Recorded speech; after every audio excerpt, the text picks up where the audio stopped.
छिपकली आखिर मोर के पंखों से डरती क्यों है? कारण बहुत शॉकिंग है। एक ऐसा इंसान जो पिछले 25 सालों से केवल पिज्जा खा रहा है। एक ऐसा मास्क जिसके ऊपर बोलने से आप 7 भाषाओं में बात कर पाओगे। अगले 5 मिनट में आपको इन सवालों के जवाब और ऐसे शॉकिंग फैक्ट्स जानने को मिलेंगे, तो देखते रहिए वीडियो लास्ट तक। फैक्ट नंबर 10, छिपकलियों के मोर के पंखों से डरने का कारण है मोर। लाखों साल से मोर हमेशा से छिपकलियों को खाते हुए आए हैं और इसी वजह से छिपकलियां मोर से डरती हैं। तो जब घर में मोर का पंख रखा होता है तो 2 चीजें होती हैं। पहली, मोर के पंखों की आंखें देखकर छिपकली डरती है। दूसरा, मोर के पंखों से खुशबू आती है जिससे भी छिपकली डरती है। इसलिए जब भी नकली मोर के पंख लगाए होते हैं तो छिपकली को कोई फर्क नहीं पड़ता, कोई डर नहीं लगता। लेकिन ये जो ट्रिक है केवल कुछ ही समय तक काम आती है, क्योंकि कुछ समय के बाद छिपकली को पता चल जाता है कि ये केवल मोर का पंख है, मोर नहीं है। फैक्ट नंबर 9 मिली यूएसए के रहने वाले डैन जेनसन से। ये 38 साल का बंदा है जो पिछले 25 सालों से लगातार केवल पिज्जा खा रहा है और कुछ नहीं खा रहा, और ये सब्जियों से खतरनाक नफरत करता है। जब लोग इससे बोलते हैं कि बेटा जो तेरी डाइट है वो बहुत बेकार है, तू मर जाएगा,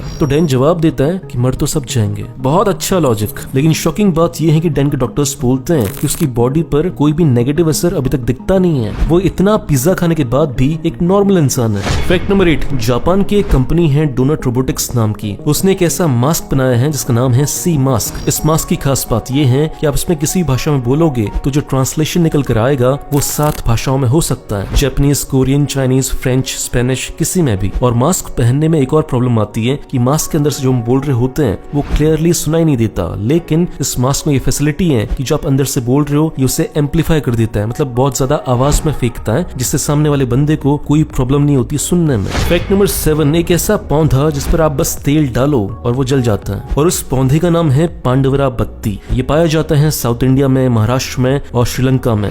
माना जाता है कि पांडवास ने वनवास के टाइम पर इसी पौधे का यूज किया था आग जलाने के लिए, और फिर उन्हीं के नाम पर इस पेड़ का नाम पड़ा पांडवरा बत्ती। फैक्ट नंबर 6, आज की तारीख में जब डॉक्टर को दिल की धड़कन टेस्ट करनी होती है तो वो यूज करता है स्टेथोस्कोप का। लेकिन स्टेथोस्कोप से पहले डॉक्टर्स कैसे हार्ट बीट टेस्ट करते थे? वो करते थे ऐसे। फिर उसके बाद एक लेनिक नाम का बंदा आया जिसने स्टेथोस्कोप की खोज की। उस समय के सारे डॉक्टर्स ने लेनिक को बहुत गालियां दी, क्योंकि स्टेथोस्कोप की ना होने की वजह से जो वो मजे ले रहे थे अब वो नहीं ले पा रहे थे। फैक्ट नंबर 5, बात है यूएसए के मैरीलैंड की। वहाँ पे एक 45 साल की लेडी थी जिनका नाम था डेबी पाकस्ट। एक बार वो सुबह सुबह सेब खा रही थी, लेकिन अचानक से वो सेब उनके गले में अटक गया, जिसकी वजह से वो नीचे गिर गई और सांस के लिए तड़पने लगी। तभी उनका कुत्ता टॉबी दौड़ते हुए आया और डेबी की छाती पर जोर जोर से कूदने लगा, और वो तब तक कूदा जब तक वो सेब का हिस्सा मुंह से बाहर नहीं आ गया, और ऐसा करने से डेबी की जान बच पाई। फैक्ट नंबर 4, अभी तक जितनी भी सारी वॉर्स हुई हैं उसमें सबमरीन्स का यूज होता था, और इन्हीं सबमरीन्स में से बहुत सारी सबमरीन्स न्यूक्लियर सबमरीन्स होती थी। और ऐसी वॉर्स में ऐसा कई बार होता था कि न्यूक्लियर सबमरीन्स समुद्र की गहराइयों में डूब चुकी हैं। तो आप जानकर शॉक्ड होंगे कि आज की तारीख में 9 ऐसी न्यूक्लियर सबमरीन्स हैं जो समुद्र की गहराइयों में छुपी हुई है। इसमें सोवियत यूनियन की 5 हैं, रशिया की 2 हैं और यूएसए की